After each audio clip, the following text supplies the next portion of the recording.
Welcome to Porch Play Chat, sponsored by the American Association for the Child's Right to Play, or more affectionately titled IPA USA. IPA USA is a USA affiliate of the International Play Association, and as part of our efforts to support play, we've introduced Porch Play Chats, which are just conversations with people who are just as passionate about play as we are. By the end of 2025, there'll be over 300 Porch Play Chats. They are all free to you. You can go to IPAUSA.org. Up in that top right-hand corner, you can subscribe to our YouTube channel, be a friend on our Facebook page, follow us on Instagram, or get the link for Spotify, which is where Porch Play Chats are now being uploaded as podcasts. So all sorts of ways to find these Porch Play Chats that are short conversations about really important topics that help teachers support play in their classrooms. I'm Deb Lawrence, and I'm president of IPA USA. And with me today on the porch is Beth Edwards. Beth, welcome. Hi, thank you for having me today. We're so happy to have you.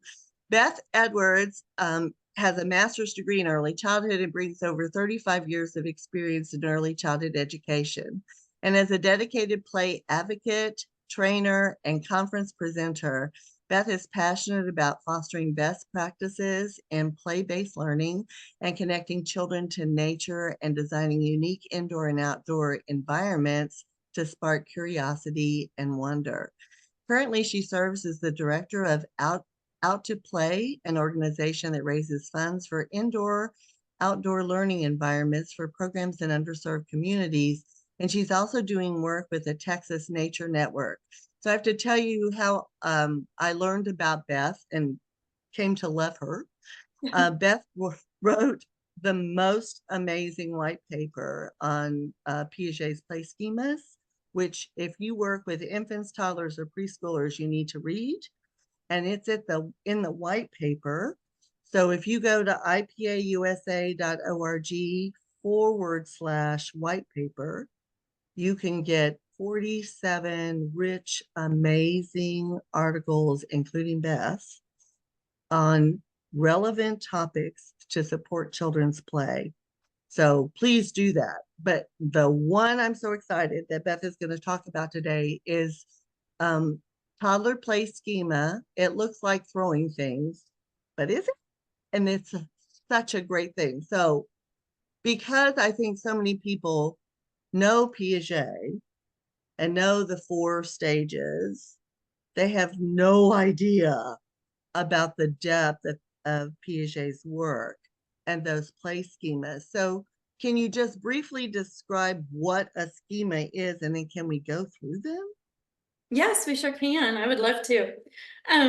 Yeah, so kind of the condensed version, because as you noted, Piaget's work is very complex and very nuanced, and he was the first to kind of come up and say children have these repetitive behaviors that they do, and it's a way for them to organize information about the world, right?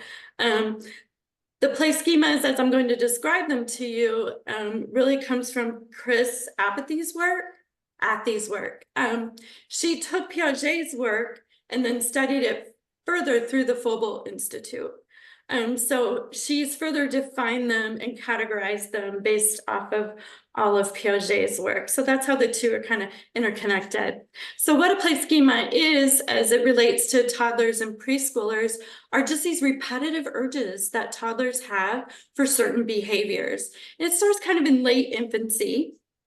And these behaviors, the purpose of them is brain development, right? They're urges that children have, and they can't control them, right? And this is a big piece for us as educators, is that they can't control them, right? So it looks like that toddler throwing something, right? And as educators, we're like, oh, don't throw things, and we're well intended. However, the toddler's brain is going, but I have to, right? I have to throw this. I have to figure out how things work in space. I have to collect this data, this information about this particular object. So there are 9 play schemas altogether. And I'm going to list some here in no particular order. But one is orientation. And this is why toddlers and babies climb, right? They want to see the world from different points of view and different vantage points. So they climb up on top of little things. They climb on top of the refrigerator if they can, right? And this is just to get that view of the world as it is from these different perspectives. It's also why they climb through tunnels and look under their legs and throw themselves backwards when you're holding them around 9 months, right? So this is all orientation work that's being done. Just a side note, with climbing, it's also their bodies telling them they have to figure out how their bodies work too. So we have two things at play when they're climbing. Let's see, containering, they put things in things, right? We put things in things all the time. Even as adults, we put things in our purses, right? We have our bags, right? So this one's very practical. But they're figuring out things go into other things, and they're figuring out that volume, and this is mathematical thinking. And they're pouring things out, and they're doing another schema while they're working on it, and they're usually transporting things. So they're filling containers, they're moving it to a new location, then they're dumping it out. So in the toddler room, this looks like dumping all the toys onto the floor, right? Which, fairly is a nemesis for some of us, right? However, it's important for us as educators to know that this is important work being done, right? And this is why. It's because their brains are like, I got to do this. I got to figure this out. They also will container themselves, right? So they'll put themselves in boxes, they'll outdoors, they'll nestle between trees, right? Or between bushes and find those little hidey places to play in. This is all part of that containering and enclosing. Enveloping is another one. This is where children will cover things with fabric, right? So they'll build tents, they'll build forts, they'll put themselves underneath different types of fabric. Trajectory, that's that popular one of throwing things, right? We'll throw anything, pom-poms, blocks, right? Just to see how it moves in space, right? Just to get that feel for what that feels like. It's also about propelling our bodies, right? So it's why they try different movements, slides, things like that, as part of that trajectory. What does it feel like to be projected into space, right? We've talked about transporting, which is moving things from place to place.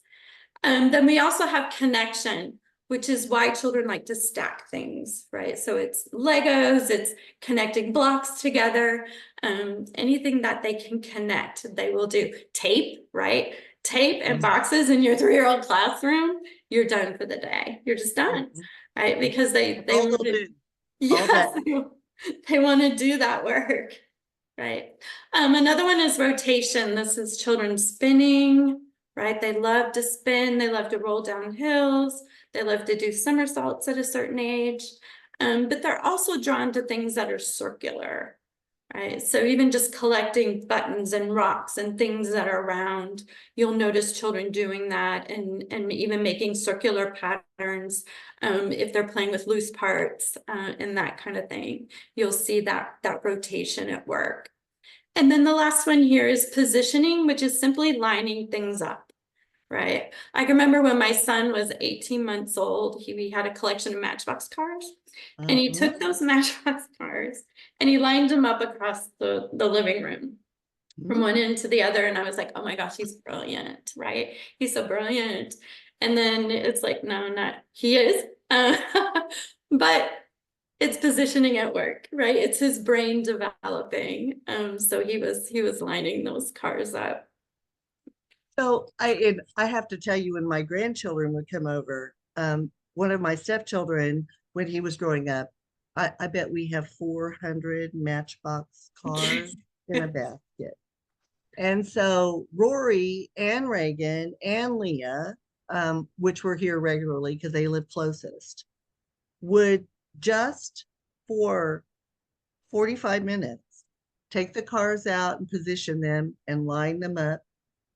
And I was just like fascinated Yes. with how they were doing that positioning. then Leah would do that with other things. Sometimes they would take all the big, huge Legos, the Duplo Legos that we had, and they would line them up, or they would start stacking them. And then their favorite things were little tiny suitcases that they could transport things from one area to another Yes. area with. So it is, once you understand these schemas, you won't be frustrated anymore. In fact, you'll be fascinated because it is so powerful. And the one thing that we love about early childhood is you see development taking place in front of your eyes. So now, Yes. as teachers, you can put a label on that development for families so that when Yes. those later infants, younger toddlers into preschool are doing something that is related to a schema and families are getting frustrated with it, you can say, here, this is what's happening. This is what's helping their brain get ready for the next level, because everybody wants to get them ready so fast. Yes, exactly. And then we're so frustrated when they do the things that are getting them ready, right? Yes. That sometimes we interfere with it. So Yes.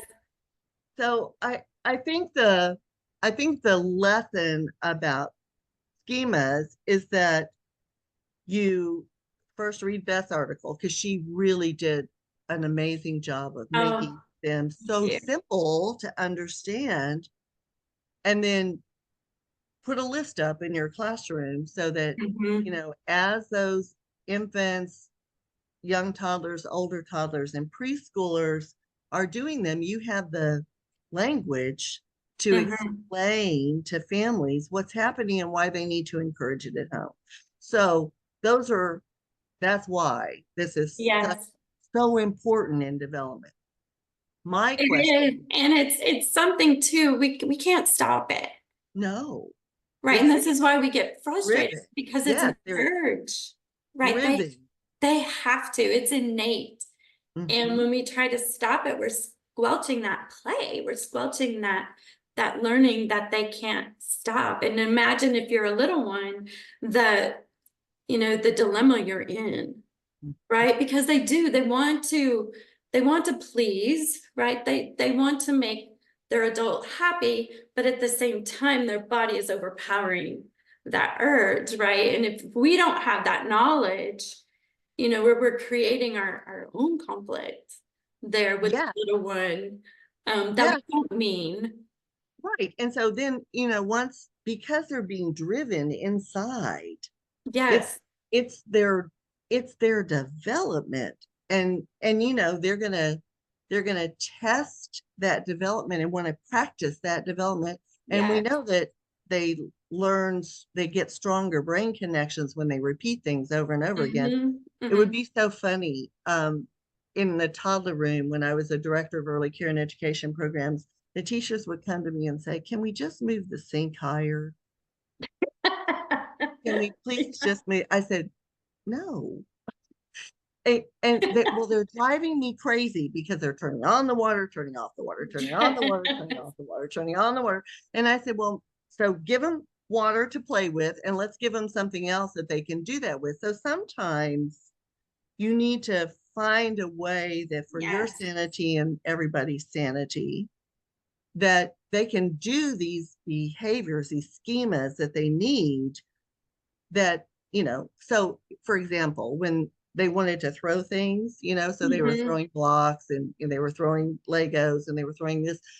So in the toddler classroom, we had laundry baskets, which also helped Yeah. them because they love to get inside those laundry baskets, turn them upside down with them inside. Oh, it's so funny. Yeah. But we went to, I don't know, Michael's or someplace really cheap and got the big puff balls. Hmm. And then they could throw those bad boys as much as they wanted. And so we just sort of said, oh, it looks like you want to throw. Let's go throw something that's okay to throw, Yes. right? So we don't hurt our friends. And we just sort of redirected them to that place. Yes. And so, what other strategies could teachers use to meet the child's developmental needs but do something that won't drive them as crazy. Yes. Well, I think another one, throwing is a big one too. And I do the same thing with laundry baskets, or even putting a target on the wall, you know. They Yeah. they're not going to be able to hit it, but they can have a direction to go. So it's really important that in any type of guidance that we replace the behavior with another appropriate behavior. You know, so that they get what they need from doing that action of you know, the way that you're absolutely describing. Another one is that climbing, right? And outdoors, that's an easy one to redirect to. We, you know, redirect to the area where it's appropriate. And there's so many things outdoors that is appropriate for that climbing, but indoors it can be more of a challenge. But for every toddler room, once you have that mobile infant, it's important to put pieces in the room or create a section where they can climb. And this, it doesn't have to be any big piece of equipment. You know, if you can do that, great, right? Wonderful. But space doesn't always allow that. So it can be as simple as having little footstools, you know, that are under that 18 inches. We want to keep it low, that they can get up there easily and down easily, but also so that they can feel like they've accomplished something. Right. So it doesn't have to be magnificent, just a little bit of space where they can go up and down, up and down. So I use footstools, risers, IKEA sells, I don't know if I can endorse anything, but ottomans that are wicker. And they're round and they're about 6 inches high. Crawlers love to crawl on top of them, and they think they're king of the mountain when they get up there. So anything like that where they can just up a little bit and down a little bit, small, you know, steps, stairs. And then the trick too, I also like to add a tunnel in there, so that they're containering themselves and traveling through things, but then also up and down. Which might encourage them to go to that space rather than trying to climb the bookshelf. So, and you know what I think is it's so funny that when in the toddler room, maybe they had a new climbing structure, and it would be amazing how fast that was in the hallway, saying they can't do it, they're fighting over it, they're doing it, and I'm like, that's why they're fighting over it, because they don't have an opportunity to do it. So we need to give them that opportunity. And so sometimes, because they're so eager and everybody wants to do it, they're wanting to do it because of that internal drive. yes. Not to drive you crazy. Right. And so you just have to, you know, it's the same thing to me with easels in a classroom. Well, everybody wants to do it. And I said, then it needs to be there every day, and they need to be able to every day. And so it's the understanding that they cannot control this. So this development. And so you have to find ways that you can live with it, because that's what toddlers are, and that's what toddlers need, and that's what young 3-year-olds need. So how long do you think, Beth, if a child is typically developing, when do you think they get through those schemas, if they've had an opportunity to? If you don't give them the opportunity, it's going to last longer. Yes, exactly. Right? They will do it until they get what they need from it. Well, I think with in my observations of schemas, it's you know, those toddler years are more, they are uncontrolled and they are impulsive. And if they do that initial exploration where it is kind of random, is what it feels like sometimes, as they start to learn about the schemas and they start to understand materials and movement and all the things that schemas afford children, I think you start to see it become more intentional. So even that 3-year-old, that 4-year-old, they're still doing schema, but it looks very different, right? I'm wrapping myself up in a costume as a princess, right? So it starts to evolve and it starts to become more complex. Mhm. Their structures, the whole building, you know, the whole construction zone, that's nothing but connection and lining things up and mathematical thinking. But it's becoming more and more intentional, Mhm. right? They have a purpose with it, not just Yes, trying to get that. yes, Yeah. yes. And it's kind of like, aha, I know how this works now, and here's how I can put it into play, you know? So I'm rolling marbles down a marble run. Uh-huh. You know, and things like that. And kind of going back to supporting schema play, this is where loose parts come in, right? I mean, loose parts are the ultimate way for children to practice schema work because of that open-endedness of loose part material. And I think the big message to those of you, to directors and to early childhood professionals, is that if you prevent them from doing it, it lasts longer because they're Yes, still trying to figure it out. yes. And so you have to find ways. It would be really fun in the toddler room. Sometimes we would just put a a big sheet over the snack table, and guess where they were, right? They were all underneath the snack table Yeah. because they love that. So then I said, well, okay, so maybe we put a tent over the snack table in the climber, because they said, well, everybody wants to get under there. And I said, because that's what they need, right? So Exactly. we have to make it more available to them. So we would put it over the snack table. And if we had a small climber in the room, we put it over the small climber. And the teachers will say, well, they're going to bite somebody. And I'd say, well, then get under there with them. And, it's like, it's, it's something that you need to plan intentionally for Mm-hmm. when those schemas begin to become apparent. And Agree. And I think too, to your point that, you know, having multiples of these things, you Mhm, know, don't just have one tent, have a couple, use different fabric, mhm, right? And build that whole provocation or mhm, invitation to play mhm, based on that schema, if that's where your children are at, mhm. you know. Yeah. For So me, go with it's it. Don't really, fight. yes, yes. You know, same with your climbing area. Have multiple platforms and things and change it up, make obstacle courses, and things that challenge the children in different ways, you know, because we can't stop it, nor should we, right? Right. So it's again following that lead of the child and then building your pedagogy, your curriculum around what the children are telling you they need. Yes. And sometimes, because there's this huge focus on getting children ready, right?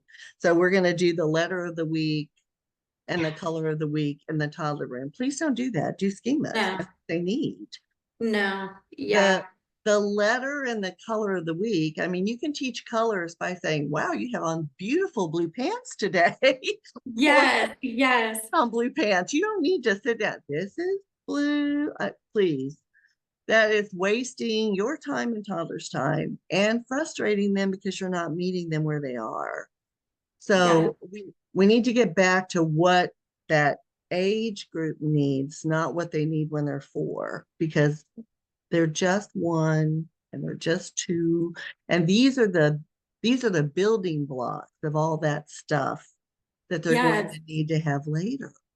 yes. And if they don't have that foundation, they're not going to do well when it is appropriate, when the brain is ready for that literacy learning. Yeah, And you know, so even your play schema work, it is academic, it right? is. It's laying that foundation. And you can help parents recognize that what they're doing at home is the building of those readiness skills they're going to need later. And if Mhm. they don't, if the parents shut it down, or if you shut it down, then you're actually interfering with their typical development. And Yes, then, yeah. you're going to have children on a wide range, right? Not every Mhm. 14-month-old is going to be in transporting, right? So the Right. transportation schema, but that's why you have to observe them to see where they are and then provide opportunities. So you may have in a toddler room of 12 months to 24 months, you'll have kids in all 9 schemas. Yes, you will. Yes, you And will. so, And you yeah, may have some that are working on all of them in the same day. You know? yeah, I mean, it's not something, we don't teach orientation, right? And I think that's something that as educators of young children, we have to kind of get that out of our mind, that we don't have to impart knowledge on children, right? We're not here to do that. We're here to help them construct their own knowledge and their own understanding of how the world works, right? Because if they can't connect it, which is why the letter of the day doesn't work, right? right. Because they have no use for that knowledge when they're 12 Yeah, months old. right. I mean, I just need to know what a pom-pom is, You right? just Right? need to feel those textures. Exactly. I just need to put it in my mouth, And so when Um, we think about their development, you know, I always say to my students, you children don't follow your lead in a toddler room. Your life will be miserable if yes, yes. if if you expect children to follow your lead. You follow their lead, and that then helps them get these schemas down and get that Yeah. internal thing that's driving you crazy. Now that Yes. you know about it, it shouldn't drive you crazy anymore. No, it shouldn't at all. You should be like, look, brain development. Just what's happening. Um, and so it is so important that we understand why these schemas are present and we understand how to support them. So, oh, Yeah. Beth, this has been amazing.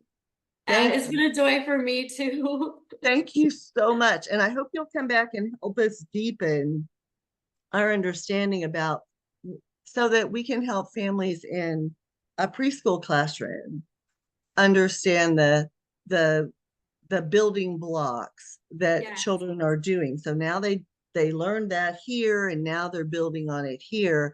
And this is what you look for so that teachers in a preschool classroom can still say to families, so that this is where they started and this is an internal driven developmental piece of growing up.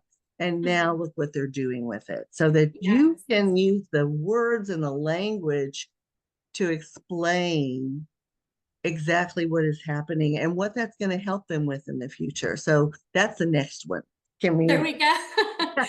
Okay, I'm That's making what my we'll go notes. next. Yeah. Thanks so much. Stay right there while I Thank close you. this out. Um, Okay, sounds good. so to learn more about IPA USA, please visit our website at ipausa.org. And until next time, keep on playing. Excellent.